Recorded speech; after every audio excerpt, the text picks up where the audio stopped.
Magandang araw and welcome back sa ating JavaScript Fundamental Series. Sa video natin ngayon ay tatalakayin natin ang conditional statements and logical operators. Pero bago natin simulan yan, alamin muna natin kung ano ang isang Boolean at kung ano naman ang Boolean expression.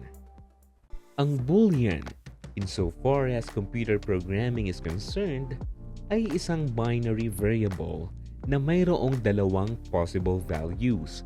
It's either true or false.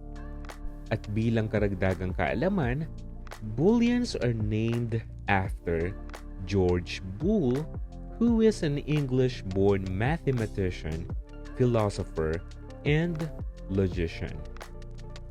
Ang mga Boolean expressions naman, on the other hand, ay ang alinmang mga logical statements na either true or false. Ang isang data ay maaaring matest kung ito ba ay equal to or greater than or less than another data. May tatlong bahagi ang isang Boolean expression. Ang dalawang value na ipagka-compare at isang comparison operator sa gitna ng mga ito. Subukan natin itong i-apply sa JavaScript code. Mag-declare tayo ng isang variable at tawagin natin itong age of Brian at 23 ang i-assign nating value. Gumawa pa tayo ng isa pang variable at tawagin naman natin itong age of Christian at 24 naman ang value nito. Ngayon, gumawa pa tayo ng isa pang variable at tawagin naman natin itong is Christian older than Brian at ilagay natin ang isang Boolean expression na age of Christian is greater than age of Brian. Tignan natin ang magiging result nito by logging its value. And look, it says true dahil obviously 24 is greater than 23. Kung gagawin naman nating less than ang ating operator, you will see na false naman ang magiging result. Ganito rin ang magiging result kung equal to operator ang gagamitin natin.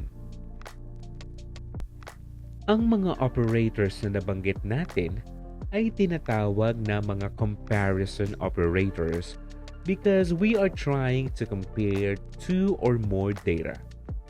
Now, let's talk about logical operators.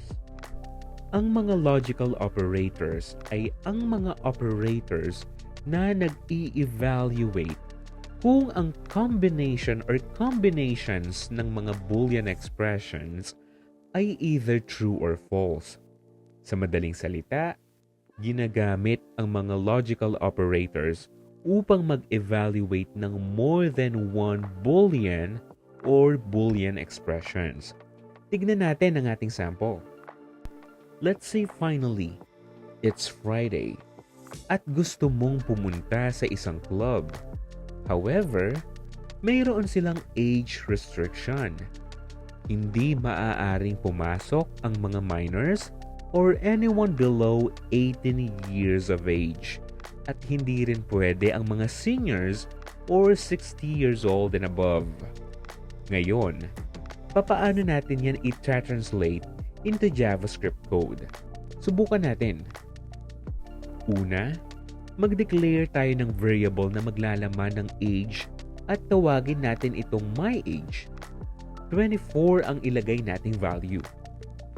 Pangalawa, mag-declare tayo ng variable na maglalaman ng Boolean expression upang ma-evaluate kung ang age ba ay 18 or above o kung hindi minor.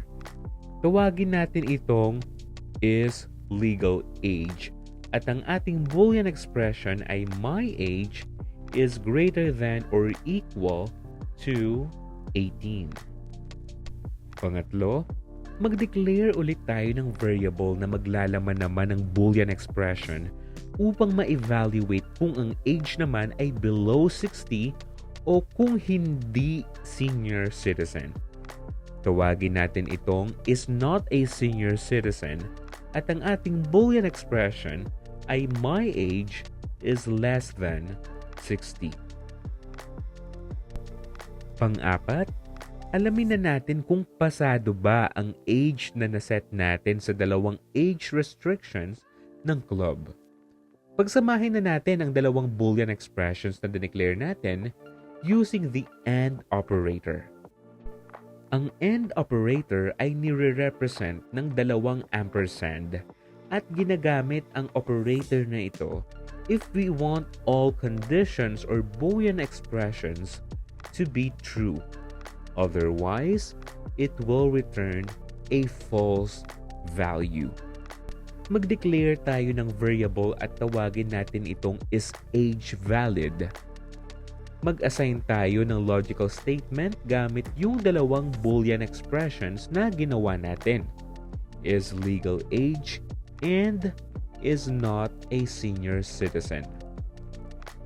I-log natin ang value nito and look, the value is true dahil ang dalawang Boolean expressions natin ay nasatisfy. Subukan natin gawing 17 ang value ng ating myAge na variable para lang hindi natin masatisfy ang isLegalAge na Boolean expression. Ano kaya ang mangyayari sa ating isAgeValid na logical statement? Let's try to rerun our code and look, naging false na ang value. Ito ay dahil kung ang isa sa mga Boolean expressions ay false, automatically, false na rin ang result ng buong logical statement. Sa kabilang dako naman, mayroon ding tinatawag na OR operator. Ang logical operator na ito ay ginagamit kung gusto nating masatisfy ang at least one o isa sa mga Boolean expressions sa ating logical statement.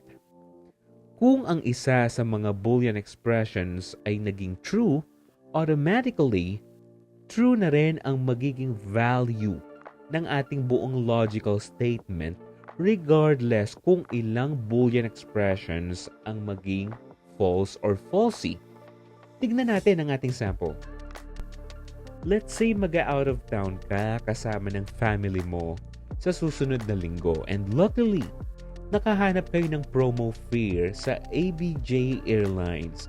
However, ang mga pwede lang na maka-avail ng promo ay ang mga minors and senior citizens. Now, let's try to translate that into code. Mag-declare tayo ng variable at tawagin natin itong myAge at 24 ang i-assign natin na value. Mag-declare rin tayo ng variable na maglalaman ng Boolean expression to evaluate if the age is less than 18. Tawagin natin itong isMinor. Now, mag-create naman tayo ng variable na maglalaman ng Boolean expression to evaluate if the age is 60 or above. Tawagin natin itong isSenior. Pagkatapos niyan, mag-declare naman tayo ng variable na maglalaman ng ating logical statement. Tawagin natin itong isEligible for promo at ang ilagay nating logical statement ay isSenior or isMinor. Subukan nating ilog ang value nito and look, the value is false dahil wala itong nasatisfy sa kahit alin man sa mga Boolean expressions natin. Subukan nating gawing 16 ang value ng myAge na variable para masatisfy o maging truthy ang Boolean expression na nasa isMinor na variable. Now, let's rerun the program and see naging true ang value. Ito ay dahil when it comes to the OR operator, hanggat mayroong at least isang operand or Boolean expression sa ating logical statement na truthy or true ang value, automatically, true na rin ang magiging result ng buong logical statement. Lastly, mayroon ding tinatawag na not operator o yung tinatawag na negation. This is being represented by an exclamation point. Inilalagay ito sa unahan ng variable or operand na gusto nating i-negate. Basically, ang ginagawa lang nito ay binabaligtad ang value ng variable na tina-target nating i-negate. So, kung ang original value ay false, ito ay magiging true. At kung ang original value naman ay true, ito ay magiging false. Ngayong nauunawaan na natin ang logical operators and Boolean expressions, pag-aaralan naman natin ang if, else, and switch case statements sa susunod na video.